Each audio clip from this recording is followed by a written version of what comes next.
Le 23 octobre 1857, dans la paroisse de Adams, Mississippi, 13 membres de la famille Beauregard périrent dans d'atroces souffrances après le dîner de fiançailles de leur fille cadette. Les autorités conclurent à un empoisonnement aux champignons. Ce qu'elles ne découvrirent jamais, c'est que Clara Dufresne, l'esclave créole qui servait de gouvernante aux enfants, avait orchestré ce massacre avec une patience et une précision qui glacent encore le sang aujourd'hui. Abonnez-vous et dites-nous de quelle ville vous nous écoutez, car cette histoire vraie mérite d'être connue partout où la justice a été bafouée. Mais avant de comprendre comment une femme réduite en esclavage put anéantir toute une lignée de planteurs, il faut plonger dans les brumes épaisses des bayous du Mississippi, là où les secrets les plus noirs prennent racine dans la boue et les ossements du passé. Car cette histoire de vengeance méthodique nous entraîne dans les méandres d'un système où la barbarie s'habillait de soie et où la mort pouvait surgir du raffinement même qui opprimait les âmes. L'automne 1857 baignait la vallée du Mississippi dans une atmosphère lourde de tension. Les plantations de coton s'étendaient à perte de vue le long du fleuve boueux et Natchez demeurait l'un des ports les plus prospères du Sud. La ville comptait plus de millionnaires par habitant que New York, fortune bâtie sur le sang et la sueur de milliers d'esclaves africains et créoles arrachés à leur terre natale. Les bateaux à vapeur remontaient et descendaient le fleuve dans un balai incessant, leurs cheminées crachant une fumée noire qui se mêlait aux brumes matinales. Sur les quais s'entassaient les balles de coton blanc comme neige, ce roi coton qui finançait les fastes de l'aristocratie sudiste et alimentait les manufactures textiles du Nord et d'Europe. Mais derrière cette prospérité éclatante se cachait un système d'une cruauté inouïe, où des êtres humains étaient réduits à l'état de marchandises et traités avec moins d'égard que le bétail. La plantation Bellevue s'étalait sur près de 3000 hectares en bordure du fleuve. Ces champs de coton ondulants sous les chênes séculaires drapés de mousse espagnole qui donnaient au paysage un aspect gothique et mélancolique. La demeure principale, construite dans le style néoclassique si prisé par l'aristocratie sudiste, dominait le paysage de ses colonnes blanches cannelées et de ses galeries à balustrades ouvragées. Cette façade immaculée, d'une beauté froide et majestueuse, dissimulait les quartiers des esclaves, alignement sinistre de cabanes en bois brut où s'entassaient près de 200 âmes dans des conditions d'une précarité révoltante. Chaque aube voyait se lever cette armée de damnés qui partait au champ dans le silence oppressant de la résignation forcée. Les champs de travail qui rythmaient autrefois les journées avaient cédé la place à un mutisme prudent, car Maître Antoine n'appréciait pas les manifestations de ce qu'il appelait l'insolence nègre. Les contremaîtres blancs, armés de leurs fouets et de leurs chiens, patrouillaient entre les rangées de cotonniers comme des gardiens de bagne, prêts à châtier la moindre défaillance. Maître Antoine Beauregard dirigeait ce petit royaume avec une poigne de fer, dissimulée sous les manières raffinées de la haute société louisianaise. Descendant d'une famille de colons français établie depuis le XVIIIe siècle, il incarnait cette aristocratie plantocratique qui régnait sur le delta du Mississippi, comme les seigneurs d'autrefois sur leurs fiefs. Homme de 45 ans, à la prestance imposante, aux cheveux prématurément argentés et au regard d'acier bleu, il possédait cette assurance tranquille que confère la domination absolue sur autrui. Sa fortune, évaluée à plus de 500 000 $, une somme colossale pour l'époque, faisait de lui l'un des hommes les plus influents de la région.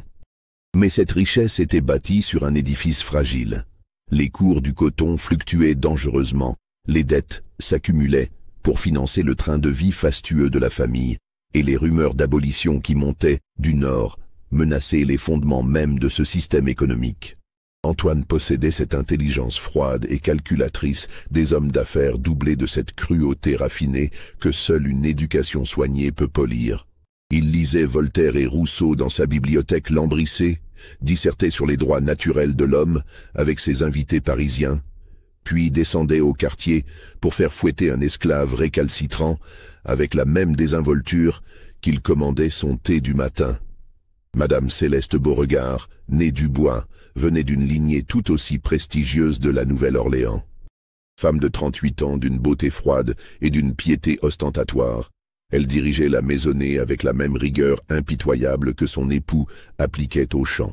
Ses cheveux châtains toujours impeccablement coiffés en chignon, ses robes de soie aux couleurs sourdes, ses bijoux de famille savamment disposés, tout en elle respirait cette distinction aristocratique qui se voulait l'antithèse de la vulgarité bourgeoise. Céleste avait été élevée dans la conviction inébranlable de sa supériorité raciale et sociale. Pour elle, les esclaves n'étaient que des enfants éternels, incapables de vraie spiritualité ou d'élévation morale qu'il fallait traiter avec une fermeté bienveillante mais inflexible. Cette conception paternaliste, teintée de charité chrétienne de façade, lui permettait de concilier sa foi catholique avec la possession d'autres êtres humains sans éprouver la moindre contradiction morale. Leurs 4 enfants, Augustin l'aîné de 23 ans, Anatole de 21 ans, Célestine de 18 ans et la petite Adélaïde de 16 ans, avaient été élevés dans le culte de leur supériorité raciale et sociale, ignorant tout des souffrances qui finançaient leur existence dorée. Ils évoluaient dans un monde ouaté de gouvernantes, de précepteurs et de domestiques dévoués, où leur moindre caprice était immédiatement satisfait. Augustin, blond et arrogant comme son père, promis à un brillant avenir dans la politique sudiste, incarnait déjà cette morgue hautaine des futurs maîtres. Anatole, plus secret et mélancolique, nourrissait des ambitions littéraires qui l'amenaient parfois à questionner l'ordre établi, mais sans jamais remettre en cause ses privilèges fondamentaux. Célestine, beauté rousse aux yeux verts, était promise à un mariage avantageux avec une famille de planteurs géorgiens. Quant à Adélaïde, la benjamine aux boucles dorées et au sourire angélique, elle était la coqueluche de toute la maisonnée et bénéficiait d'une indulgence qui frisait la gâterie. C'est dans ce microcosme que Clara Dufresne avait grandi comme une ombre parmi les ombres. Née sur la plantation en 1828 d'une mère créole prénommée Séraphine et d'un père inconnu, probablement Édouard Beauregard, l'oncle d'Antoine, mort dans un duel en 1830, elle présentait ce mélange de traits africains et européens qui caractérisait les créoles de couleur. Sa peau café au lait, ses cheveux bouclés d'un châtain doré et ses yeux noisettes pailletés de vert lui conféraient une beauté troublante qui n'échappait à personne et qui, dans sa condition d'esclave, constituait autant une malédiction qu'un atout. Contrairement à la plupart des esclaves de la plantation, Clara avait bénéficié d'une éducation rudimentaire mais soignée. Madame Beauregard, dans un élan de charité chrétienne qu'elle se plaisait à exhiber devant ses invités, avait permis que l'enfant apprenne à lire et écrire pour mieux servir comme gouvernante. Cette décision, qui semblait anodine et même louable dans l'esprit de sa bienfaitrice, allait sceller le destin tragique de toute la famille.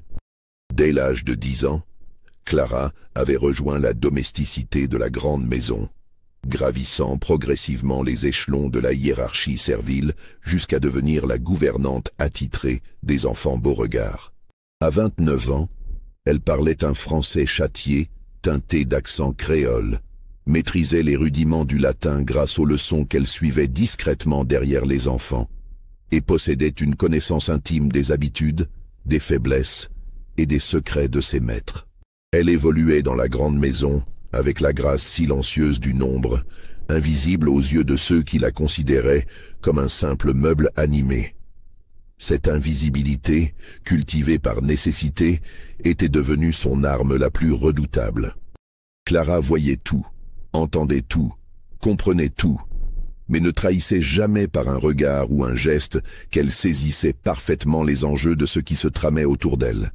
Mais derrière ce masque de soumission parfaite, couvait une intelligence acérée et une rage froide que 29 années d'humiliation quotidienne avaient forgé comme on forge un poignard. Clara observait, écoutait, mémorisait.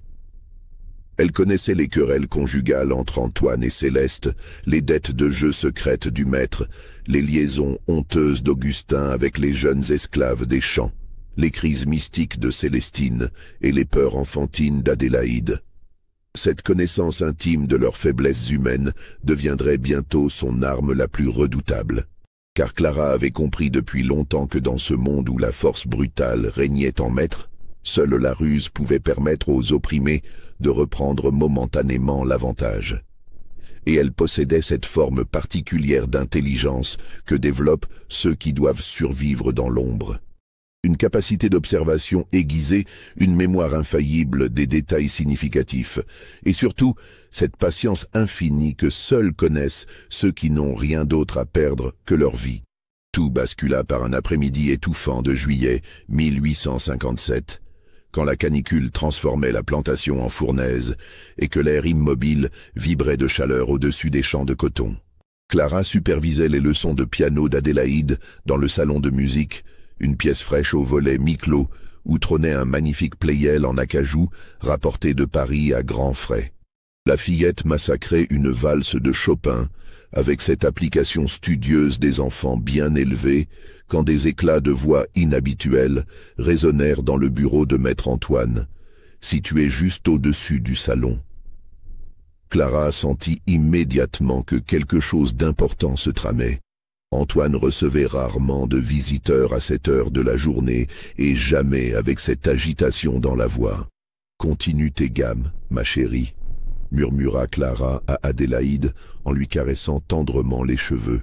« Je reviens dans un instant. » Poussée par une curiosité qui lui avait déjà valu quelques découvertes compromettantes sur la famille, elle se glissa silencieusement dans l'escalier de service et s'approcha discrètement de la porte entrebâillée du bureau. Ce qu'elle découvrit à travers l'entrebâillement allait hanter ses nuits jusqu'à ce funeste octobre et transformer définitivement le cours de son existence. Maître Antoine, en bras de chemise et le visage congestionné par la chaleur et la contrariété, faisait les 100 pas devant la fenêtre comme un fauve en cage. Face à lui, avachi dans un fauteuil de cuir avec une désinvolture provocante, se trouvait Jebediah Stockwell, un marchand d'esclaves de la pire espèce que Clara connaissait de réputation. L'homme, reconnaissable à son visage grêlé par la petite vérole et à ses mains perpétuellement tachées de jus de tabac, incarnait tout ce que l'esclavage avait de plus sordide et vénal. Entre eux, recroquevillé sur une chaise trop grande pour sa frêle silhouette, se trouvait Théodule, un garçon métis de 12 ans, aux traits délicats et aux yeux clairs bordés de longs cils. Clara sentit son sang se glacer dans ses veines. Elle reconnaissait immédiatement la ressemblance troublante entre l'enfant et Augustin Beauregard, au même âge. Cette même fossette au menton, ces mêmes sourcils arqués, cette même implantation des cheveux sur le front haut. Théodule était le fils de Manon, une belle carteronne qui avait servi dans la grande maison jusqu'à sa mort en couche 3 ans plus tôt. Officiellement, le père était inconnu, mais toute la plantation savait qu'Augustin, alors âgé de 19 ans, s'était épris de la jeune femme au point d'en faire sa maîtresse quasi officielle. Cette liaison, tolérée tant qu'elle restait discrète, était devenue embarrassante après la naissance de l'enfant dont la ressemblance avec les Beauregard ne pouvait tromper personne. Ce gamin devient encombrant, marmonnait Antoine en s'arrêtant devant la fenêtre pour regarder les champs où travaillaient ses esclaves sous le soleil de plomb. Ma femme commence à poser des questions sur sa ressemblance avec notre Augustin. Hier encore, elle m'a fait remarquer qu'il avait exactement les mêmes mains que son fils au même âge. Il faut qu'il disparaisse de la propriété avant que cette ressemblance ne devienne un scandale. Stockwell caressa sa barbe grasse en examinant l'enfant terrorisé avec l'œil expert du marchand de chair humaine. Joli petit créole, effectivement. Beau comme un cœur, ça se vend bien aux plantations de canne de Louisiane. Le travail est dur dans les sucreries, mais ça forge le caractère et ça raccourcit les questions embarrassantes. Je vous en donne 400 $ cash, et dans 6 mois, personne ne se souviendra qu'il a jamais existé. La gorge de Clara se serra quand elle vit Théodule lever vers maître Antoine des yeux suppliants, où perlaient des larmes silencieuses qu'il s'efforçait courageusement de retenir. L'enfant ne comprenait peut-être pas tous les mots échangés au-dessus de sa tête. mais il saisissait parfaitement qu'on décidait de son sort comme s'il était un cheval ou un outil agricole devenu gênant. Clara connaissait Théodule depuis sa naissance. Elle l'avait vu grandir dans les quartiers, s'épanouir sous la protection relative que lui conférait sa beauté et son intelligence précoce. L'enfant savait lire et écrire. Manon lui avait transmis ce qu'elle-même avait appris dans la grande maison. Et il faisait preuve d'une maturité touchante qui contrastait avec la frivolité des jeunes Beauregard. « Marché conclu », trancha Antoine en serrant la main du marchand d'un geste sec. « Vous l'emmenez cette nuit, discrètement par la porte de service. Je dirai aux autres qu'il s'est enfui dans les bayous et qu'il a probablement été dévoré par les alligators. » Ces histoires d'évasion ratée impressionnent toujours les esclaves et les dissuadent de tenter l'aventure. Stockwell émit un ricanement gras qui révéla ses dents gâtées. « Vous pouvez compter sur ma discrétion, maître Beauregard. Dans mon métier, on apprend vite à tenir sa langue. Et puis, un petit créole de plus ou de moins dans les plantations sucrières, personne n'y fait attention. Ces négriers de Louisiane, ils usent la marchandise jusqu'à l'os, et ils en redemandent toujours. » Clara recula silencieusement, le cœur battant à tout rompre et les jambes tremblantes d'émotion. Elle regagna le salon de musique où Adélaïde continuait ses gammes avec l'insouciance de l'enfance privilégiée. Mais les notes du piano résonnaient désormais à ses oreilles comme un glas funèbre. Cette nuit-là, cachée derrière les magnolias centenaires qui bordaient l'allée principale, Clara regarda Stockwell emmener l'enfant sanglotant dans sa charrette bâchée. La lune gibbeuse éclairait faiblement la scène d'un halo blafard qui donnait à tout un aspect fantomatique. Les roues cerclées de fer s'enfonçaient dans la terre humide avec des craquements sinistres qui résonnaient comme un glas dans le silence oppressant de la nuit sudiste. Théodule, les mains liées dans le dos et un bâillon sur la bouche pour étouffer ses pleurs, disparut dans l'obscurité des bayous comme tant d'autres avant lui. Clara savait qu'elle ne le reverrait jamais. Les plantations sucrières de Louisiane étaient des mouroirs où l'espérance de vie d'un esclave ne dépassait pas 5 ans. L'enfant mourrait dans d'atroces souffrances, loin de tout ce qu'il avait connu, sans même une sépulture décente pour honorer sa mémoire. En regagnant sa cabane, les yeux brûlants de larmes rentrées, Clara sentit quelque chose se briser définitivement en elle. Pendant des années, elle avait supporté les humiliations quotidiennes, les coups distribués pour un regard jugé insolent, les remarques blessantes sur sa couleur de peau et ses origines mélangées. Elle avait même accepté, la mort dans l'âme, que maître Antoine abuse d'elle quand l'envie lui en prenait, sachant qu'aucune protestation n'était possible et que la résistance ne ferait qu'aggraver son sort. Mais voir un enfant innocent sacrifié sur l'autel de la respectabilité bourgeoise, voir cette cruauté froide et calculée s'exercer contre un être sans défense, dépassait les limites de ce que son âme meurtrie pouvait endurer. Cette nuit marqua la naissance d'un projet aussi patient que meurtrier, aussi méthodique que la barbarie qu'il entendait punir. Clara avait compris qu'elle ne pourrait jamais obtenir justice par les voies légales. Dans ce système où les esclaves étaient privés de tout droit, où leur témoignage ne valait rien devant un tribunal, où leurs bourreaux étaient protégés par des lois conçues pour perpétuer leur domination, seule la vengeance personnelle pouvait rétablir un semblant d'équilibre. Et cette vengeance, Clara la voulait à la hauteur du crime commis, totale, définitive et d'une cruauté raffinée qui égalerait celle de ses oppresseurs. Les semaines qui suivirent le départ de Théodule transformèrent imperceptiblement Clara, sans que personne dans la grande maison ne remarque ce changement subtil mais radical. En surface, rien ne changea.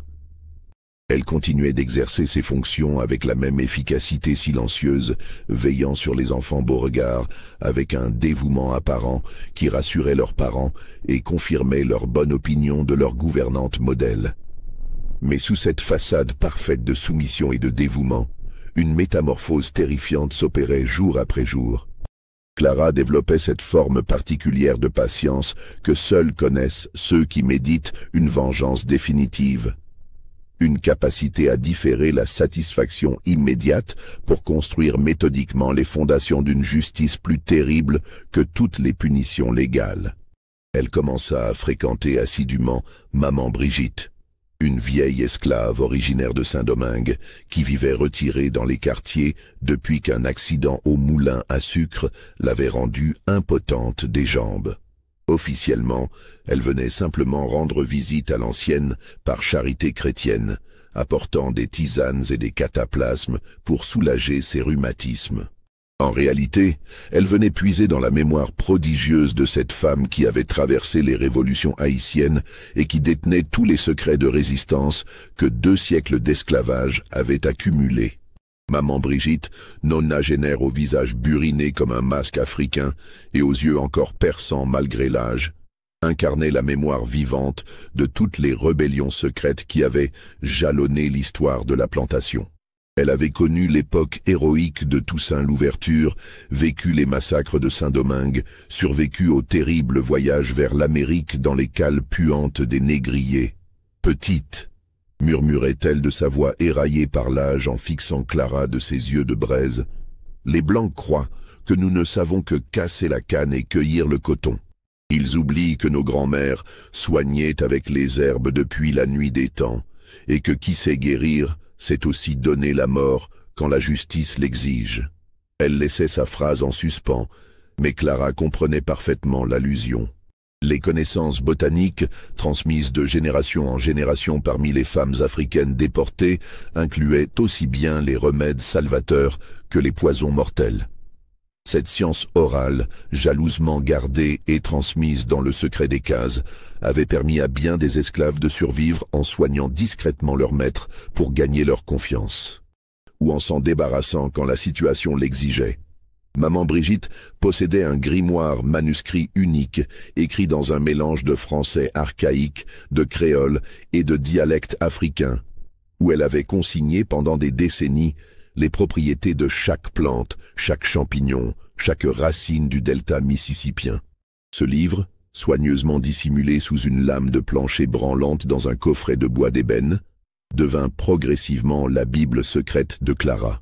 Les pages jaunâtres, couvertes d'une écriture serrée et de dessins botaniques d'une précision surprenante, révélaient un univers de connaissances que l'instruction officielle ignorait superbement.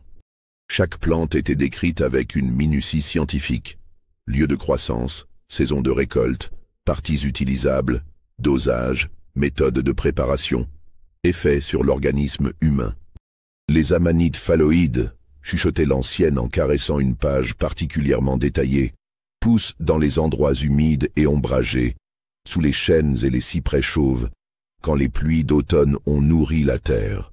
Elles ressemblent aux champignons de Paris que Madame fait venir de la Nouvelle-Orléans pour ses dîners de gala, mais elles portent la mort dans leur chair blanche et innocente. Clara écoutait religieusement, gravant chaque détail dans sa mémoire exceptionnelle. Elle apprit ainsi que les spores d'ergot de seigle, ce champignon parasite qui noircit les épis, provoquaient des convulsions épouvantables et des hallucinations terrifiantes avant d'emporter leurs victimes dans la folie.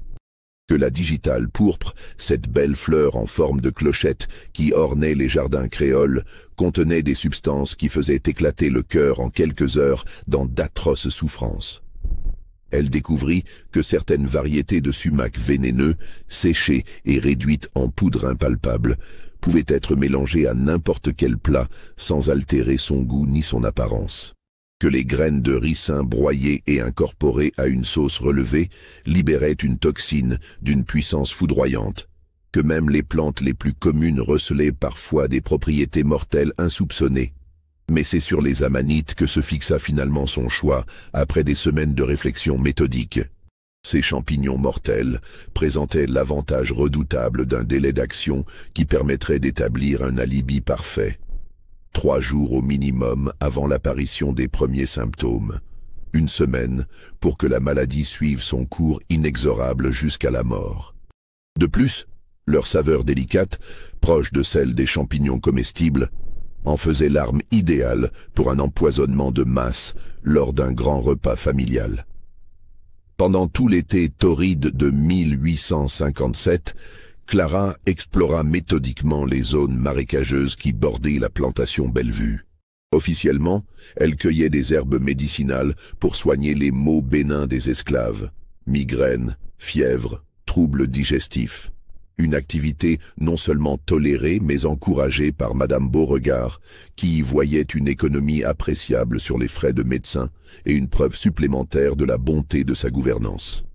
En réalité, elle cartographiait avec une précision de naturaliste tous les endroits où prospéraient les champignons vénéneux, notant scrupuleusement les variations saisonnières, les conditions climatiques favorables, les signes distinctifs qui permettaient de ne jamais confondre les espèces mortelles avec leurs sosies inoffensifs. Elle découvrit ainsi une clairière secrète, accessible uniquement par un sentier serpentant entre les cyprès chauves et les tupelots géants, où poussaient en abondance les redoutables amanites. L'endroit, perpétuellement noyé dans une pénombre verdâtre filtrée par la canopée, empestait la vase putréfiée et les végétaux en décomposition. Des nuées de moustiques et de mouches l'infestaient, ajoutant à l'aspect cauchemardesque de ce laboratoire naturel de la mort. Clara y retournait chaque semaine, observant avec une patience de scientifique le cycle de vie des champignons mortels, apprenant à distinguer les spécimens les plus toxiques selon leur taille, leur couleur, leur fermeté. Elle perfectionnait ses techniques de cueillette pour éviter tout contact direct avec sa peau, ses méthodes de conservation pour préserver intactes les propriétés vénéneuses, ses protocoles de manipulation pour ne jamais risquer un empoisonnement accidentel. Au fil des semaines, elle accumula un arsenal mortel qu'elle dissimulait dans des bocaux hermétiquement scellés et enterrés près de sa cabane, selon un plan précis qu'elle seule connaissait. Champignons séchés et broyés, poudre concentrée, extraits liquides obtenus par macération, tout était soigneusement préparé selon les recettes millénaires de maman Brigitte et étiqueté dans un code secret que Clara avait mis au point. Mais la jeune femme ne se contentait pas de préparer ses poisons avec cette minutie d'apothicaire. Elle étudiait aussi méthodiquement les habitudes alimentaires de la famille Beauregard, leurs plats préférés, leurs dégoûts alimentaires, leurs allergies connues, leurs horaires de repas, leurs rituels gastronomiques. Elle observait les techniques culinaires de Tante Rose, la cuisinière en chef, une mulâtresse d'âge mûr qui régnait sur les fourneaux avec un savoir-faire reconnu dans toute la région.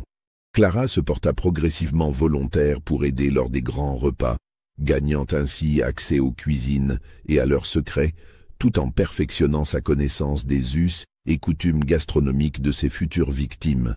Elle apprit ainsi qu'Antoine raffolait du chevreuil en sauce aux champignons sauvages, qu'Augustin ne pouvait résister aux plats épicés qui rappelaient la cuisine créole de sa jeunesse, que Madame Céleste préférait les mets délicats et raffinés qui flattaient sa prétention à l'élégance parisienne. Si cette patience calculatrice vous donne des frissons, likez cette vidéo et dites-nous ce que vous pensez des motivations de Clara. Mais surtout, Clara perfectionnait jour après jour son masque de servante parfaite, développant cette forme suprême d'art dramatique que seuls maîtrisent ceux dont la vie dépend de leur capacité à dissimuler leurs véritables sentiments. Elle souriait aux petites méchancetés d'Adélaïde, supportait sans broncher les remarques humiliantes de Célestine, acceptait avec une résignation apparente les libertés qu'Augustin prenait parfois avec sa personne. Chaque outrage subissait nourrit sa détermination. Quand Madame Beauregard la gifla pour avoir prétendument mal ciré l'argenterie, Clara inclina respectueusement la tête en murmurant « Pardonnez-moi, madame », tout en gravant cet affront dans sa mémoire vengeresse. Quand Augustin la coinça dans l'office pour lui imposer ses caresses répugnantes, elle se laissa faire en pensant aux champignons qui l'attendaient dans leur cachette secrète. Cette duplicité constante forgeait en elle une résistance psychologique d'acier trempé. Clara apprenait l'art redoutable de la dissimulation parfaite, cette capacité à vivre plusieurs vies simultanément, celle de l'esclave soumise que voyant ses maîtres et celle de la justicière impitoyable qui préparait méthodiquement leur destruction. Pendant ces longs mois de préparation, Clara tisqua progressivement autour d'elle un réseau de complicités inavouées. Sans jamais révéler ses véritables intentions, elle cultivait les griefs et les frustrations de plusieurs esclaves de confiance, semant discrètement les graines d'une révolte potentielle qu'elle pourrait déclencher le moment venu. Il y avait d'abord Samuel Washington, le forgeron de la plantation. Cet homme de 40 ans au physique impressionnant cachait sous sa corpulence massive une intelligence vive et une culture surprenante. Fils d'un affranchi de Virginie qui avait été recapturé et vendu au sud, il savait lire, écrire et possédait des notions d'arithmétique qui en faisaient l'un des esclaves les plus précieux de Bellevue. Samuel avait vu son fils unique, Thomas, vendu l'année précédente pour éponger les dettes de jeu de Maître Antoine. L'enfant de 15 ans, apprenti forgeron prometteur, avait été cédé à un marchand de Charleston qui l'avait emmené vers les plantations de riz de Caroline du Sud, ces enfers aquatiques où l'espérance de vie ne dépassait guère 3 ans. Depuis ce traumatisme, Samuel entretenait une haine sourde mais profonde contre toute la famille Beauregard. Clara avait identifié cette blessure béante et l'entretenait savamment lors de leur conversation fortuite près de la forge. « Votre Thomas était si doué », murmurait-elle en regardant les outils que le garçon avait façonnés. « Il aurait fait un excellent artisan libre.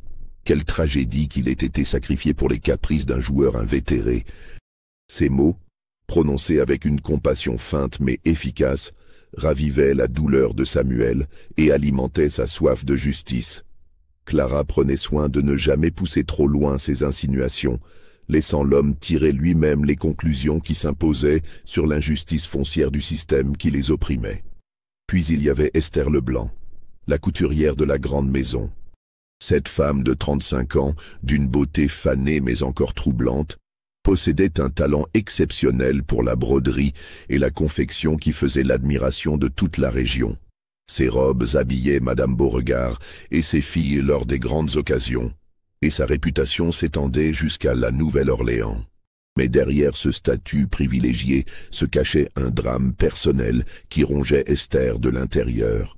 Sa fille de 15 ans, Violette, avait été honorée des attentions nocturnes d'Augustin Beauregard. Ces viols répétés, que le jeune maître considérait comme un droit naturel sur sa propriété humaine, avaient brisé psychologiquement l'adolescente, qui sombrait progressivement dans une mélancolie inquiétante. Clara avait observé avec attention la détérioration progressive des rapports entre la mère et le fils aîné des Beauregard. Esther ne pouvait rien dire, ne pouvait rien faire pour protéger sa fille, sans risquer des représailles terribles pour toute sa famille. Mais son regard lançait des éclairs de haine pure chaque fois qu'Augustin paraissait dans son atelier, et Clara savait qu'elle pouvait compter sur cette rage maternelle quand l'heure de la vengeance sonnerait. Enfin, il y avait Josiah Freeman, le palefrenier en chef. Homme de 42 ans d'une intelligence remarquable, il avait appris à lire en secret grâce à un méthodiste abolitionniste qui avait séjourné quelques mois sur la plantation avant d'être chassé par Antoine. Depuis, Josiah collectionnait tous les journaux et pamphlets anti-esclavagistes qui tombaient entre ses mains, se tenant au courant des débats politiques qui agitaient le pays. Cet homme nourrissait des rêves de liberté qui dépassaient largement sa condition personnelle.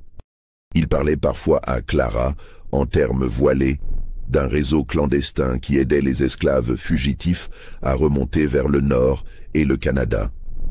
Il évoquait des amis, à Natchez, qui pourraient faciliter une évasion collective si l'occasion se présentait. Clara écoutait ces confidences avec un intérêt croissant, comprenant qu'elle pourrait utiliser ses connexions secrètes pour couvrir sa propre action. Un mouvement de fuite générale, déclenché au bon moment, créerait la confusion nécessaire pour masquer le véritable objet de son entreprise vengeresse. Au fil des semaines, ces 3 hommes et ces 2 femmes formèrent progressivement, sans en avoir pleinement conscience, les piliers d'un complot qui les dépassait largement. Clara orchestrait leurs griefs individuels comme un chef d'orchestre manie ses instruments, les amenant doucement vers un crescendo qui culminerait le soir du banquet fatidique. L'occasion tant attendue se présenta à la fin septembre, quand Madame Beauregard annonça en grande pompe les fiançailles d'Adélaïde avec Cyprien Badeau, fils d'une famille de planteurs de bâtons rouges. L'union, négocié comme un traité commercial entre deux dynasties, apporterait aux Beauregard les liquidités nécessaires pour éponger leurs dettes et consolider leur position sociale. Clara accueillit cette nouvelle avec un calme parfait qui masquait une exaltation féroce. Enfin, l'occasion rêvée se présentait. Un grand dîner réunissant toute la famille et ses alliés. Un menu raffiné qui justifierait l'usage de champignons sauvages. Et surtout une atmosphère de liesse qui endormirait la méfiance de ses victimes. « Quel bonheur pour notre chère Adélaïde !» murmura-t-elle à Madame Beauregard avec cette déférence parfaite qu'elle avait cultivée pendant des années. Monsieur Cyprien semble être un parti excellent. La famille sera si fière de célébrer cette union. En effet, Clara, répondit Céleste avec cette condescendance bienveillante qu'elle réservait à ses domestiques favoris. Ce sera l'événement social de l'automne. Je compte sur vous pour que tout soit parfait. Votre dévouement envers notre famille a toujours été exemplaire. Ces mots, destinés à la flatter, résonnaient aux oreilles de Clara comme une ironie cruelle. Son dévouement allait effectivement être exemplaire, mais d'une manière que Madame Beauregard n'imaginait pas dans ses pires cauchemars. Les préparatifs du grand dîner de fiançailles transformèrent la plantation Bellevue en une ruche bourdonnante d'activités fébriles. Madame Beauregard déploya un luxe ostentatoire qui devait éblouir les badauds et confirmer le rang social des Beauregard parmi l'élite plantocratique du Mississippi. Aucune dépense ne fut épargnée pour faire de cette soirée un événement mémorable dans les annales mondaines de Natchez. Le menu, élaboré avec un soin maniaque digne des plus grandes tables européennes, comprenait 12 services d'un raffinement exquis. Potage à la tortue des bayous, saumon du fleuve sauce hollandaise aux herbes fines, canard laqué aux cerises de Virginie, chevreuil rôti aux champignons sauvages accompagné de sa garniture automnale, et une dizaine d'autres mets destinés à faire impression sur les invités les plus blasés. Clara nota avec une satisfaction secrète que le plat de résistance, le fameux chevreuil aux champignons, offrait l'opportunité parfaite pour son projet homicide. Ce mets, spécialité de tante Rose héritée de sa grand-mère créole, était traditionnellement réservé aux occasions les plus solennelles et exigeait l'usage de champignons sauvages cueillis dans les bayous environnants. « Clara, ma chère », lui dit Madame Beauregard en inspectant minutieusement les préparatifs dans la cuisine qui grouillait d'activité, « je compte absolument sur vous pour superviser la cueillette des champignons. Vous connaissez les bois mieux que personne, et tante Rose m'assure que vous avez un œil infaillible pour distinguer les bonnes espèces des mauvaises. Notre réputation culinaire en dépend. » L'ironie tragique de cette demande arracha à Clara un sourire qui glaça le sang de Jupiter, le jeune esclave qui l'accompagnait. Comment madame pouvait-elle deviner qu'elle confiait la vie de sa famille à celle-là même qui avait juré sa perte? Cette confiance aveugle dans la loyauté de ses esclaves illustrait parfaitement l'arrogance suicidaire de la classe dominante sudiste. « Bien sûr, madame », répondit Clara avec cette déférence parfaite qu'elle avait perfectionnée au fil des années. « Je connais effectivement un endroit secret dans les bayous où poussent les champignons les plus délicats. Votre dîner sera absolument mémorable, je vous en donne ma parole. » Ces mots, chargés d'un double sens que seule Clara saisissait, scellaient définitivement le sort de la famille Beauregard. Le piège se refermait avec la précision d'un mécanisme d'horlogerie, et les victimes participaient elles-mêmes à l'orchestration de leur propre destruction. Les jours précédant le banquet, Clara mit en place un plan d'une complexité diabolique qui tenait compte de tous les paramètres possibles. Elle recruta discrètement ses complices involontaires parmi les esclaves de la plantation, non pas en révélant ses intentions meurtrières, ce qui aurait risqué de faire échouer l'entreprise, mais en jouant subtilement sur leurs griefs et leurs frustrations accumulées. À Samuel, elle parla de justice pour les enfants vendus et séparés de leur famille. « Le jour viendra », murmurait-elle en regardant les outils forgés par son fils disparu, « où tous ces crimes devront être payés. Les oppresseurs croient échapper éternellement aux conséquences de leurs actes, mais la justice divine finit toujours par triompher. » À Esther, elle évoqua la protection nécessaire des jeunes filles contre les prédateurs en habits de soie. Nos filles ne sont pas en sécurité tant que certains croient pouvoir disposer de leur corps comme bon leur semble, glissait-elle en observant le regard hanté de la pauvre Violette. Il faudra bien qu'un jour quelqu'un ait le courage de dire « assez ». À Josiah, elle parlait de liberté à conquérir et d'opportunité à saisir. « Les temps changent », chuchotait-elle en désignant furtivement les journaux abolitionnistes qu'il dissimulait sous la paille de l'écurie. Bientôt, il faudra choisir son camp. Ceux qui auront le courage d'agir quand l'heure sonnera seront libres, les autres resteront esclaves à vie. Aucun de ses complices involontaires ne connaissait l'étendue réelle du complot, mais tous acceptèrent de jouer leur rôle dans ce qu'ils croyaient être une simple évasion collective organisée pour la nuit du banquet. L'effervescence des préparatifs et l'affluence des domestiques empruntés aux plantations voisines créeraient une confusion idéale pour masquer leur fuite. Le soir du dîner, expliquait Clara lors d'une réunion secrète dans l'ancienne sucrerie abandonnée, un bâtiment en ruine qui servait de point de rassemblement discret. La maison sera pleine d'invités et de serviteurs étrangers. La surveillance sera relâchée et personne ne remarquera nos mouvements. Samuel, vous préparerez discrètement les chevaux et la barque pour traverser le fleuve. Esther, vous rassemblerez les femmes et les enfants près des quartiers sous prétexte d'une veillée de couture. Josiah, vous vous occuperez des papiers de liberté que nous avons contrefaits et des contacts avec vos amis de Natchez. Ce que Clara omettait soigneusement de préciser, c'est qu'une fois les Beauregard empoisonnés, le chaos et l'épouvante qui s'ensuivraient offriraient une couverture parfaite pour l'évasion des autres esclaves.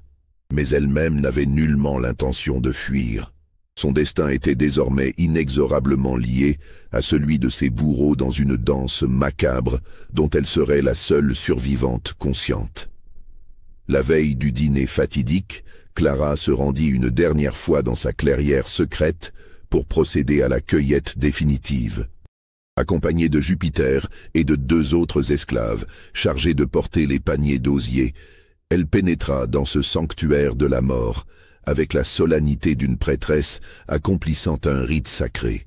L'endroit baignait dans cette atmosphère oppressante qui caractérise les marécages d'automne. Les cyprès chauves dressaient leurs silhouettes fantomatiques dans la brume matinale, leurs racines aériennes émergeant de l'eau stagnante comme des tentacules préhistoriques. L'air empestait la décomposition végétale et grouillait d'insectes qui ajoutaient leur bourdonnement sinistre à cette symphonie de désolation. « Ces champignons-là, mademoiselle Clara ?» demanda naïvement Jupiter, en désignant un bouquet d'amanites particulièrement vénéneuses qui luisaient d'un éclat nacré sous les rayons obliques du soleil. « Ils sentent drôle, pas comme les autres. Vous êtes bien sûr qu'ils sont bons pour la cuisine ? Certains champignons ont effectivement une odeur forte quand ils sont frais, répondit Clara avec un calme olympien qui masquait l'accélération de son pouls. Mais une fois cuits avec les épices créoles et le vin de Bordeaux, ils développent un arôme délicat qui fait la réputation de notre cuisine. Maman Brigitte m'a enseigné tous leurs secrets. Elle sépara habilement sa récolte en 2 lots distincts.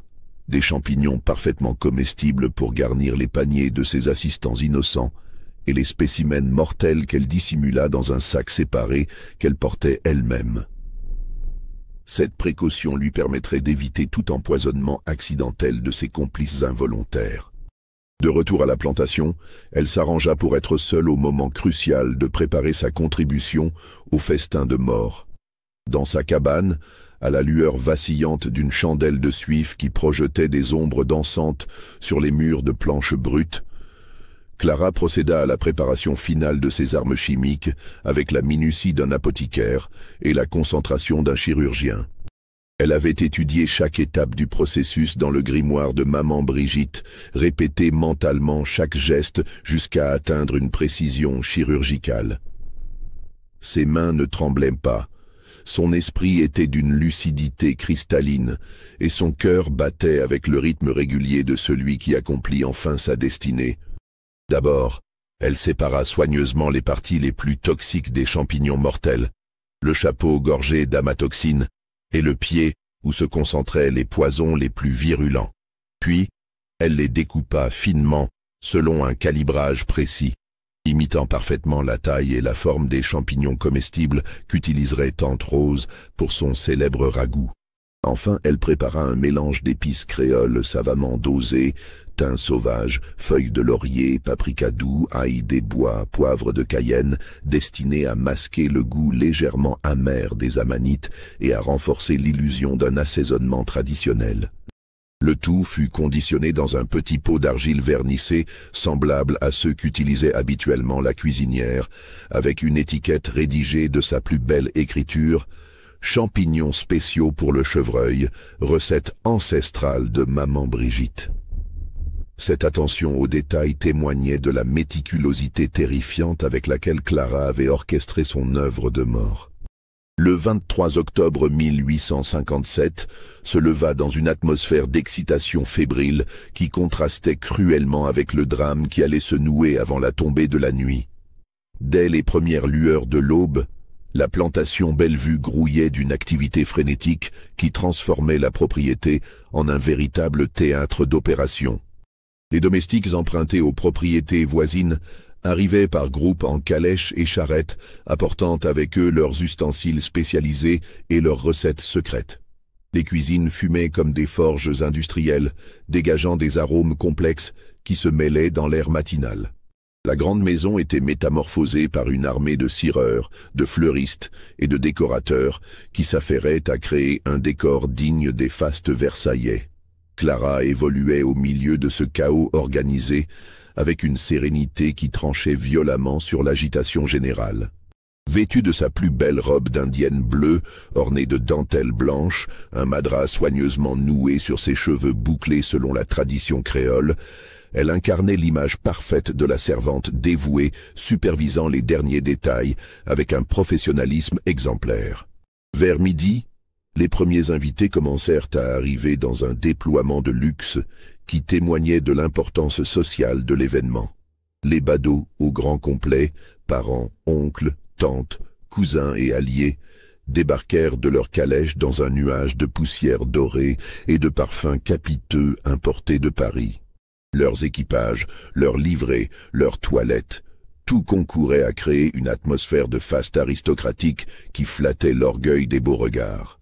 Cyprien Badaud, le fiancé, était un jeune homme de 24 ans à la pâleur maladive et aux manières affectées qui regardait sa future épouse comme un collectionneur contemple un bibelot précieux destiné à orner son salon.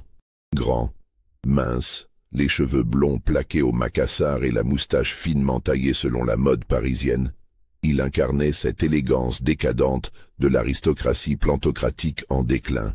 Clara observa ce spectacle avec un détachement glacial qui la surprit elle-même, songeant que dans quelques heures, toute cette comédie sociale s'achèverait dans l'horreur et l'épouvante. Ces gens qui paradaient dans leur soie et leurs dentelles, qui papillonnaient de groupe en groupe en échangeant des mondanités creuses, ignoraient qu'ils assistaient aux dernières heures de leur existence dorée. L'après-midi s'écoula en visite guidée de la propriété, conversation mondaine sur les cours du coton et les dernières nouvelles politiques de Washington, et préparatifs de dernière minute qui mobilisaient toute la domesticité.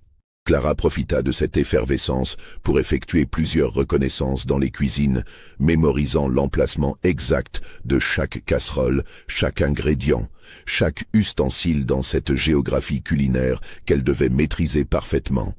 Elle devait frapper au moment précis où Tante Rose incorporerait les champignons au ragoût de chevreuil, et elle ne pouvait se permettre la moindre erreur de timing ou de manipulation.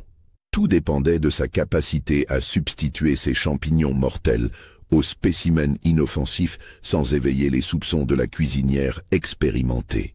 Vers 5 heures, alors que les ombres commençaient à s'allonger dans la cour d'honneur et que la lumière oblique du soleil couchant dorait les colonnes de la grande maison, Clara reçut le signal qu'elle attendait avec une impatience contenue.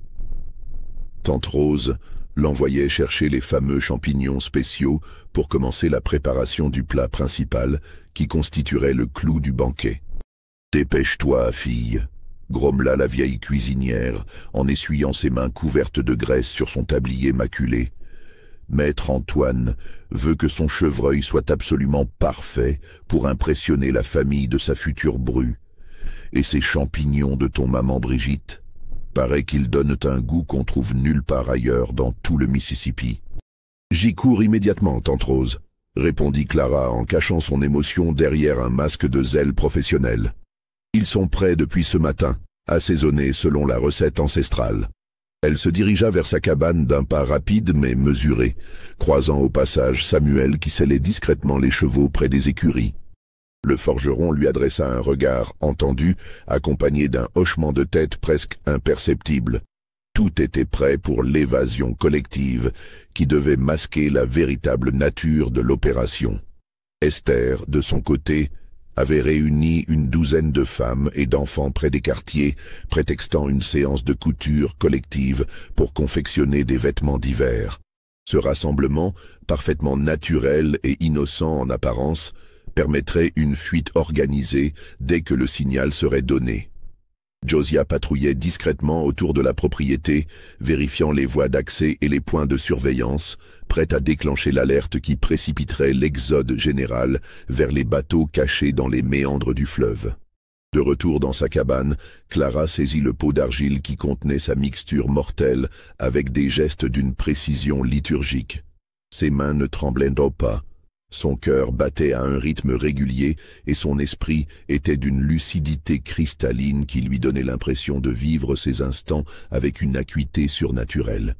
29 années d'humiliation et de souffrance avaient forgé cette détermination implacable qui la portait vers l'accomplissement de sa vengeance.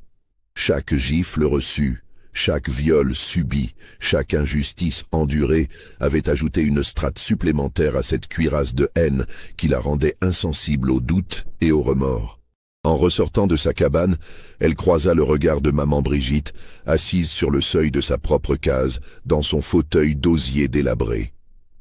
La vieille femme ne dit rien, mais ses yeux fatigués exprimaient une compréhension profonde et une approbation silencieuse qui valait toutes les bénédictions. 2 siècles de résistance secrète, de révoltes étouffées et de vengeances individuelles culminaient en cet instant solennel. Les ancêtres africains, les générations d'esclaves morts dans l'anonymat et l'oubli, tous ces fantômes du passé semblaient converger vers Clara pour guider sa main vengeresse. Les cuisines baignaient dans une atmosphère de fournaise industrieuse qui évoquait les ateliers de Vulcain. Tante Rose supervisait une douzaine d'assistants qui s'affairaient autour des fourneaux, des rôtissoirs et des tables de préparation dans un ballet parfaitement orchestré. L'odeur du chevreuil rôti se mêlait au parfum des épices créoles dans un bouquet olfactif qui aurait dû être festif, mais qui prenait dans l'esprit de Clara des connotations funèbres. « Ah, te voilà enfin !» s'exclama la cuisinière en voyant arriver Clara. « Montre-moi donc ces champignons miraculeux dont tu me rebats les oreilles depuis ce matin. » Clara tendit le pot avec un sourire angélique qui masquait l'accélération de son pouls. Maman Brigitte les a préparés selon une recette de sa grand-mère de Saint-Domingue, celle-là même qui cuisinait pour les grands planteurs français avant la Révolution. Elle m'a dit que c'était un secret qui se transmettait de mère en fille depuis l'époque des premiers colons. Tante Rose ouvrit le récipient et huma le contenu avec l'expertise d'une professionnelle aguerrie aux subtilités de la cuisine créole. L'odeur complexe des épices masquait parfaitement celle, plus subtile mais caractéristique, des amanites préparées selon les techniques ancestrales. « Ça sent effectivement très bon », approuva-t-elle en hochant la tête. « Ce mélange d'épices, je ne l'avais jamais senti. Tu peux les incorporer directement dans la sauce ? Le chevreuil est déjà en train de mijoter dans le grand chaudron. »« Bien sûr, tante Rose. C'est exactement comme ça qu'il faut procéder pour que les parfums se mélangent harmonieusement et que le goût pénètre bien la viande. » Clara s'approcha du grand chaudron en fonte où mijotait le ragoût de chevreuil dans un bouillon parfumé au vin rouge de Bordeaux et aux herbes de Provence. La vapeur qui s'en dégageait lui caressa le visage comme un souffle prophétique chargé d'augures funestes.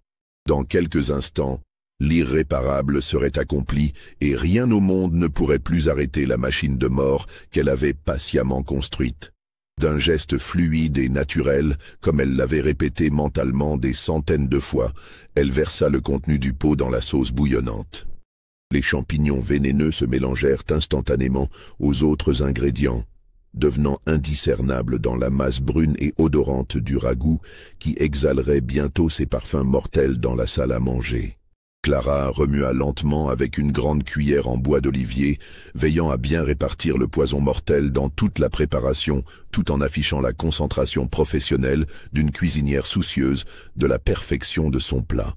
Chaque mouvement de la cuillère diffusait les toxines dans l'ensemble de la sauce, garantissant que chaque portion servirait égalitairement la mort aux convives. « Parfait !»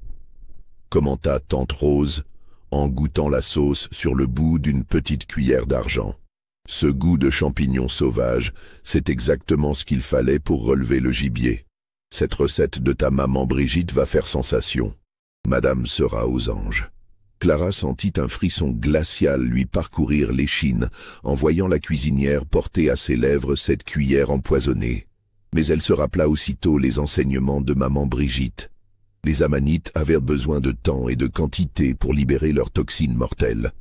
Une simple gouttée de sauce ne suffirait pas à tuer, même si elle contribuerait sans doute à l'empoisonnement général de quiconque participerait au festin macabre. « Je vais surveiller attentivement la cuisson », proposa Clara avec un dévouement apparent qui dissimulait sa satisfaction secrète. « Vous avez tant d'autres choses importantes à préparer pour ce dîner exceptionnel. » « C'est gentil, fille. Attention que ça n'attache pas au fond du chaudron et remue de temps en temps pour que la sauce reste onctueuse et homogène. » Clara acquiesça et prit position devant le chaudron fatal, jouant son rôle de servante consciencieuse jusqu'au bout de cette macabre comédie. Autour d'elle, l'activité culinaire battait son plein dans l'ignorance totale de la tragédie qui se préparait. Les autres cuisiniers s'affairaient avec entrain, persuadés de participer à un moment de bonheur familial et de célébration joyeuse. L'ironie de la situation n'échappait pas à Clara. Ces mêmes personnes qui l'avaient réduite en esclavage, qui avaient vendu ses enfants adoptifs, qui avaient violé sa dignité pendant des décennies, allaient maintenant déguster avec délectation l'instrument de leur propre destruction. La justice, si longtemps différée, allait enfin s'accomplir par leurs propres mains. Vers 7 heures, les premières cloches sonnèrent pour annoncer que le dîner serait bientôt servi dans la grande salle à manger. Clara aida méthodiquement à dresser les plats sur d'immenses plateaux d'argent massif ciselés, disposant elle-même les portions de chevreuil avec un soin méticuleux qui frisait la vénération religieuse.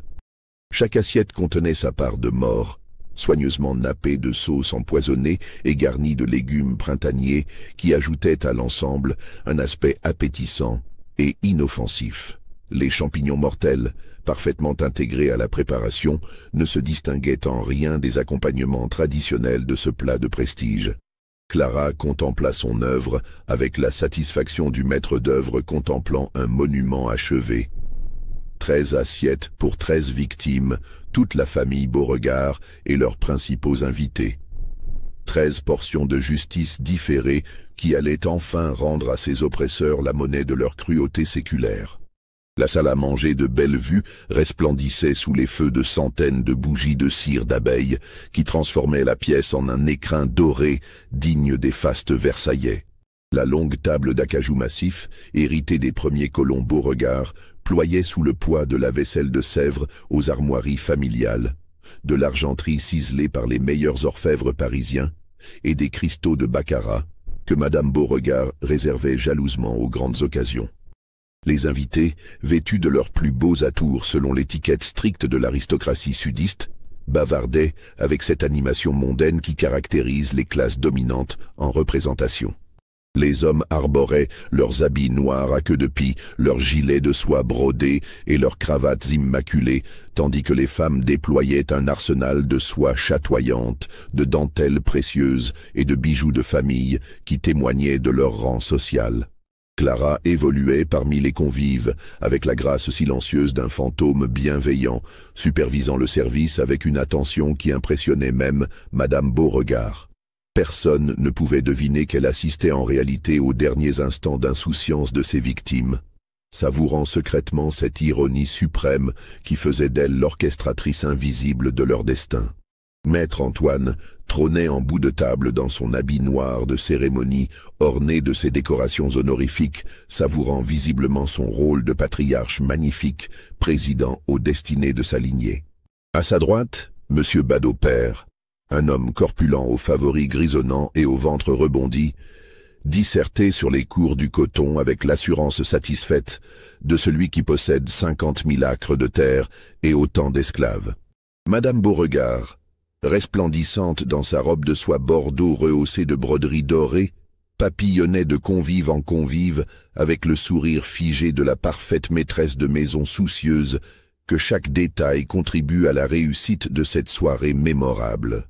Ses bijoux, parures de rubis et diamants hérités de sa grand-mère créole, captaient la lumière des chandelles et projetaient des reflets sanglants sur sa gorge nacrée. Les enfants Beauregard jouaient leur partition avec la distinction acquise depuis l'enfance dans ce théâtre permanent de la supériorité sociale. Augustin, 23 ans, blond et arrogant comme son père, racontait ses exploits de chasse avec cette suffisance caractéristique des jeunes planteurs qui considèrent le monde comme leur terrain de jeu personnel. Anatole, plus discret mais non moins satisfait de sa condition, étalait sa culture littéraire en citant Lamartine et Chateaubriand avec l'à-propos calculé de celui qui veut impressionner par son raffinement intellectuel. Célestine, beauté rousse aux yeux verts pailletés d'or, minaudait avec ses prétendants en déployant l'arsenal de séduction de la jeune fille de bonne famille en quête d'un mariage avantageux. Quant à Adélaïde, la benjamine aux boucles dorées et au sourire angélique, elle rayonnait de bonheur en contemplant son fiancé avec cette adoration naïve des premières amours aristocratiques. Cyprien Badeau, pâle et distingué dans son habit de soie noire, lui rendait ses regards avec la galanterie apprise des jeunes gens de son milieu. L'atmosphère de liesse qui régnait dans la salle contrastait cruellement avec les préparatifs sinistres qui se déroulaient en coulisses. Pendant que les convives savouraient leur hors-d'œuvre en échangeant des plaisanteries, Samuel terminait discrètement de sceller les chevaux de l'évasion collective. Esther rassemblait les derniers effets personnels des fugitifs potentiels. Josiah vérifiait une ultime fois les embarcations cachées dans les méandres du fleuve. Tous ces préparatifs de fuite paraissaient dérisoires à Clara, qui savait que dans quelques heures, aucune autorité ne serait plus en état de les poursuivre. Mais elle laissa faire, comprenant que cette agitation donnerait à son crime l'apparence d'un soulèvement général d'esclaves, plutôt que celle d'une vengeance personnelle méthodiquement orchestrée. Vers 8h30, au moment précis où l'animation atteignait son paroxysme, les domestiques commencèrent le service du plat principal. Clara suivit des yeux chaque assiette de chevreuil empoisonné qui quittait les cuisines pour rejoindre la salle à manger, comptant mentalement les portions comme un général compte ses munitions avant la bataille décisive. « Mes chers amis », déclama Antoine en se levant pour porter un toast solennel, « permettez-moi de lever mon verre à l'union de nos deux familles et à la prospérité de nos lignées. Que cette alliance soit bénie par la Providence et qu'elle contribue à maintenir les traditions qui ont fait la grandeur du Sud.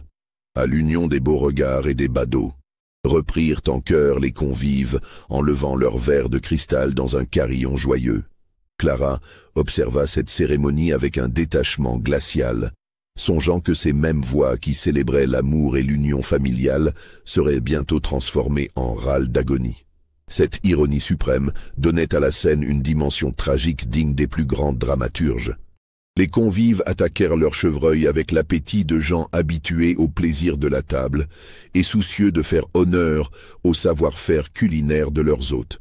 Chaque bouchée ingérée rapprochait inexorablement le dénouement fatal, et Clara comptait mentalement les portions consommées comme elle avait compté les grains d'un chapelet mortel. « Ce chevreuil est absolument délicieux », s'extasia Madame Badeau en portant à ses lèvres une bouchée particulièrement généreuse. Cette sauce aux champignons a un goût que je n'ai jamais rencontré ailleurs. Votre cuisinière est vraiment une artiste. Nous avons effectivement la chance d'avoir une équipe culinaire exceptionnelle.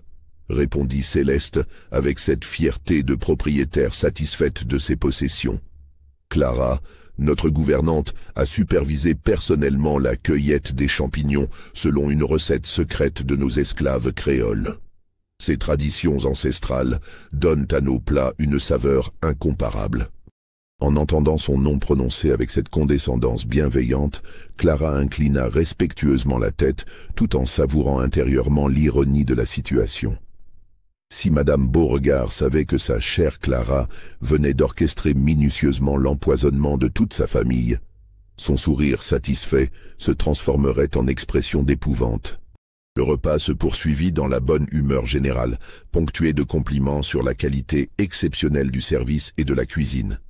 Les conversations roulaient sur les sujets habituels de l'aristocratie plantocratique, les dernières nouvelles politiques de Washington, les cours du coton et du sucre, les mariages en projet dans les familles alliées, les acquisitions foncières envisagées. Personne ne remarqua le sourire énigmatique qui effleurait parfois les lèvres de Clara, ni l'éclat particulier de ses yeux noisettes quand elle contemplait les assiettes qui se vidaient progressivement de leur contenu mortel. La vengeance qu'elle avait si patiemment préparée s'accomplissait enfin, et chaque bouchée avalée par ses bourreaux constituait un pas de plus vers la justice tant attendue. Vers 10 heures, alors que les convives terminaient leur plat principal et s'apprêtaient à déguster les desserts traditionnels, Clara donna discrètement le signal convenu à ses complices involontaires. Un simple geste de la main, aperçu par Samuel, à travers la fenêtre de la salle à manger, déclencha la séquence d'évasion qui allait masquer les véritables enjeux de cette nuit historique. En quelques minutes, une trentaine d'esclaves disparurent silencieusement dans l'obscurité des bayous, emportant avec eux leurs maigres possessions et leurs espoirs de liberté. Cette fuite collective, parfaitement orchestrée, ne serait découverte qu'au matin par les contremaîtres, créant une confusion idéale pour camoufler les circonstances exactes de la tragédie qui allait frapper la grande maison. Mais Clara, elle, resta à son poste. Son destin n'était pas de fuir vers une hypothétique liberté, mais d'assister jusqu'au bout à l'accomplissement de sa vengeance et d'en savourer chaque instant avec la satisfaction féroce de celle qui a enfin rendu coup pour coup. Les premiers symptômes apparurent vers minuit, soit 3 heures après l'ingestion des champignons mortels. Conformément aux prédictions de maman Brigitte, l'empoisonnement commença par des troubles digestifs bénins que les convives attribuèrent d'abord à un excès de bonne chair. « Je ne me sens pas très bien », murmura d'abord Adélaïde en portant la main à son estomac. « J'ai comme des crampes, c'est sans doute parce que j'ai trop mangé. »« Moi aussi, ma chérie », répondit son fiancé en desserrant discrètement son col. « Cette cuisine créole est délicieuse, mais elle est peut-être un peu lourde pour nos estomacs parisiens. » Progressivement, les malaises se généralisèrent. Nausées, vertiges, crampes abdominales. Tous les convives qui avaient consommé le chevreuil empoisonné commencèrent à ressentir les premiers effets des amatoxines qui s'attaquaient méthodiquement à leurs organes vitaux. Antoine, pourtant habitué aux excès de table, fut le premier à s'inquiéter vraiment de l'évolution de son état. « Cette indisposition devient préoccupante », déclara-t-il en se levant difficilement de sa chaise. « Peut-être devrions-nous faire appeler le docteur Fabien. »« Excellente idée, mon cher Antoine », approuva M. Badeau dont le teint virait au verdâtre. « Mes filles et moi ressentons les mêmes troubles. Il vaut mieux prendre des précautions. » Mais il était déjà trop tard. Les toxines des amanites phalloïdes avaient commencé leur œuvre de destruction systématique, s'attaquant au foie et aux reins avec une efficacité implacable. Aucun médecin au monde, même averti immédiatement, n'aurait pu enrayer le processus mortel enclenché par l'ingestion des champignons vénéneux. Clara assista à cette dégradation progressive avec une satisfaction glaciale qui l'effrayait elle-même. Voir ses bourreaux payer enfin le prix de leurs crimes lui procurait une jouissance vengeresse qu'elle n'avait jamais imaginée aussi intense. Chaque gémissement de douleur résonnait à ses oreilles comme une note de musique dans cette symphonie de justice différée. Les heures qui suivirent transformèrent la demeure aristocratique en un véritable hôpital de campagne. Le docteur Fabien, mandé en urgence, diagnostiqua d'abord une intoxication alimentaire classique et prescrivit les remèdes habituels, diète, tisane, saignée modérée. Mais l'aggravation continue de l'état des malades lui fit rapidement comprendre qu'il était confronté à quelque chose de beaucoup plus grave. Ces symptômes ne correspondent pas à une simple indigestion, murmura-t-il à Clara, qui l'assistait avec un dévouement apparent. La dégradation est trop rapide et trop systématique. Je crains qu'il ne s'agisse d'un empoisonnement, mais par quelle substance? Docteur, répondit Clara avec cette déférence parfaite qu'elle maîtrisait depuis l'enfance. Tous les convives ont consommé le même repas. Peut-être y a-t-il eu une erreur dans la préparation des champignons. Ces plantes des marécages sont parfois difficiles à distinguer des espèces comestibles. Cette suggestion, prononcée avec une innocence calculée, orienta immédiatement les recherches du médecin vers la piste d'un empoisonnement accidentel aux champignons vénéneux. L'hypothèse d'un acte criminel prémédité ne l'effleurait même pas, tant la gouvernante modèle que représentait Clara semblait au-dessus de tout soupçon. L'agonie de la famille Beauregard s'étala sur une semaine entière, transformant la plantation jadis prospère en un charnier à ciel ouvert où la mort récoltait méthodiquement les fruits de la cruauté séculaire. Un à un, les membres de cette lignée de planteurs s'éteignirent dans d'atroces souffrances qui rappelaient étrangement celles qu'ils avaient infligées pendant des générations à leurs esclaves. Antoine fut le premier à succomber, au terme de 4 jours d'agonie qui le virent perdre successivement l'usage de ses facultés physiques et mentales. L'homme qui avait régné en despote absolu sur 200 âmes se retrouva réduit à l'état de loque humaine, incapable de contrôler ses fonctions corporelles et suppliant qu'on abrège ses souffrances. Clara, qui le veillait avec un dévouement apparent, savourait secrètement chaque instant de cette déchéance. « Maître Antoine », murmurait-elle en épongeant son front brûlant de fièvre, « souffrez-vous autant que les esclaves que vous avez fait fouetter jusqu'au sang? Ressentez-vous la même détresse que les mères à qui vous avez arraché leurs enfants ?» Ces questions, posées à voix si basse qu'elles semblaient n'être que des prières compatissantes, révélaient enfin à l'homme mourant l'identité de son bourreau. Mais Antoine n'avait plus la force de réagir, ni même de comprendre pleinement l'ampleur de la vengeance qui s'abattait sur sa famille. Augustin et Anatole suivirent leur père dans la tombe, emportés par cette même lente destruction de leurs organes vitaux qui transformait leurs derniers jours en calvaire interminable. Le fils aîné, qui avait violé tant de jeunes esclaves en toute impunité, gémissait maintenant comme un enfant en réclamant sa mère. Justice est enfin rendue, pensait Clara, en contemplant ces spectres de l'arrogance patriarcale, réduits à l'état de loques sanglotantes. Chaque larme que vous versez lave une parcelle de la souffrance que vous avez semée. Madame Céleste et ses filles résistèrent plus longtemps, leur constitution apparemment plus robuste leur permettant de lutter quelques jours supplémentaires contre l'inexorable progression du poison. Mais elles aussi finirent par s'éteindre, emportant avec elles les secrets et les mensonges sur lesquels reposait l'édifice de leur supériorité factice. La petite Adélaïde fut la dernière à mourir, et sa fin bouleversa même Clara, malgré sa détermination vengeresse. Cet enfant de 16 ans n'était coupable que d'être né dans un système qu'elle n'avait pas choisi, et ses derniers mots, un appel désespéré à sa gouvernante bien-aimée, résonnèrent longtemps dans la conscience troublée de la meurtrière. Les invités badauds, victimes collatérales de cette justice implacable, périrent également selon le même processus inexorable. Leurs corps furent rapatriés vers Bâton Rouge dans des cercueils scellés, officiellement victimes d'une épidémie mystérieuse qui avait frappé la région de Natchez. L'enquête menée par les autorités locales conclut, comme Clara l'avait prévu, à un empoisonnement accidentel causé par une confusion entre champignons comestibles et amanites phalloïdes. La réputation irréprochable de la gouvernante, son dévouement exemplaire pendant l'agonie de ses maîtres, et l'absence totale de mobile apparent écartèrent définitivement tout soupçon de sa personne. Cette pauvre Clara, déclaraient les dames de la bonne société de Natchez. Elle a tout fait pour sauver cette famille qu'il avait élevée comme sa propre fille. Quelle tragédie que cette erreur fatale dans la cueillette des champignons. Officiellement affranchie par le testament d'Antoine Beauregard, qui reconnaissait ses loyaux services, Clara hérita d'une petite rente qui lui permettait de vivre modestement mais dignement. Elle s'installa à Natchez sous le nom de Clara Freeman, devenant l'une des nombreuses femmes de couleur libre qui constituaient une classe intermédiaire dans la société sudiste.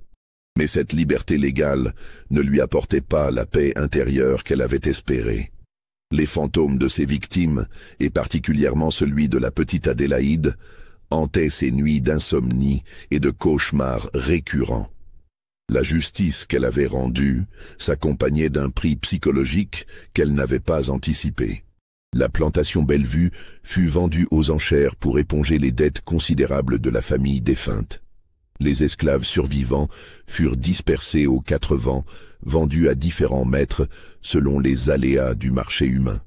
Samuel, Esther et Josiah, qui avaient réussi leur évasion, disparurent définitivement dans les méandres du chemin de fer clandestin qui menait vers les États libres du Nord.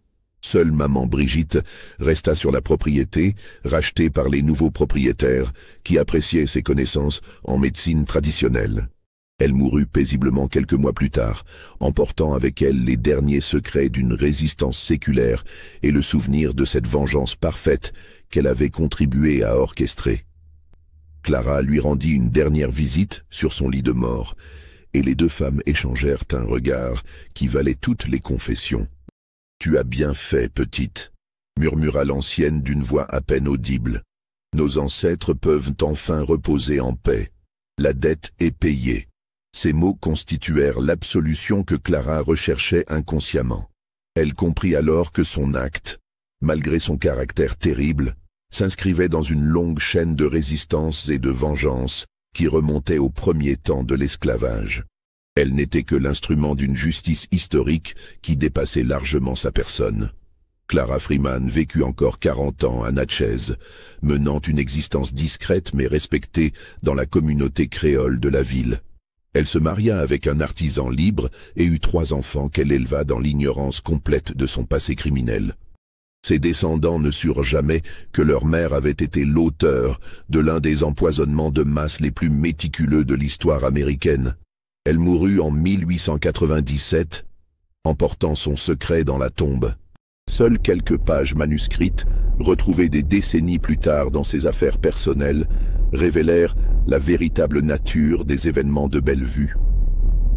Ces confessions, rédigées dans ses dernières années avec la lucidité implacable de celle qui fait le bilan de son existence, constituent aujourd'hui l'unique témoignage de cette tragédie parfaitement orchestrée. Vous croyez que tout a été révélé dans cette histoire terrifiante? Commentez ci-dessous. Abonnez-vous et partagez avec ceux qui aiment les mystères sombres de l'histoire.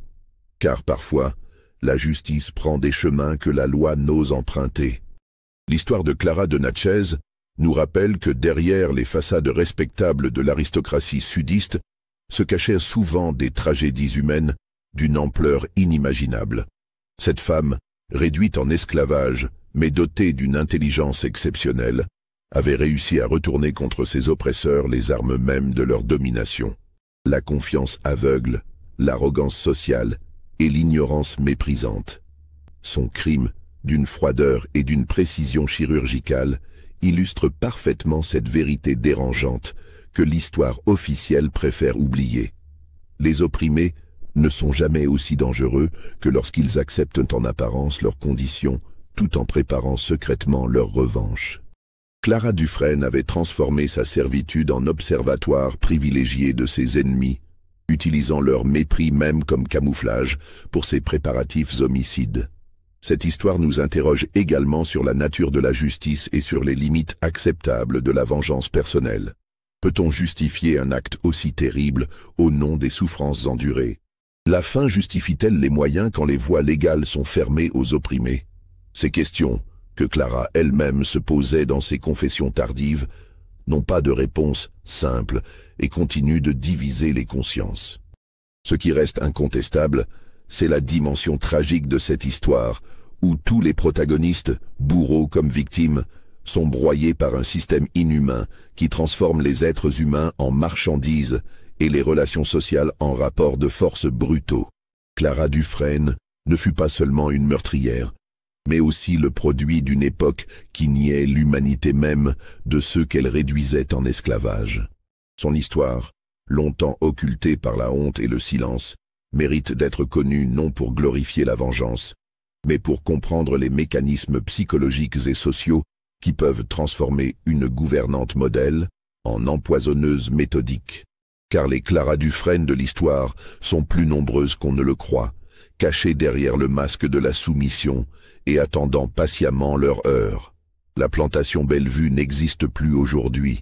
Ses ruines, envahies par la végétation des bayous, disparaissent progressivement sous les lianes et la mousse espagnole. Mais parfois, disent les habitants de la région, on peut encore entendre dans le silence des nuits d'automne l'écho lointain de râles d'agonie et le murmure satisfait d'une voix créole qui répète inlassablement « Justice est enfin rendue ».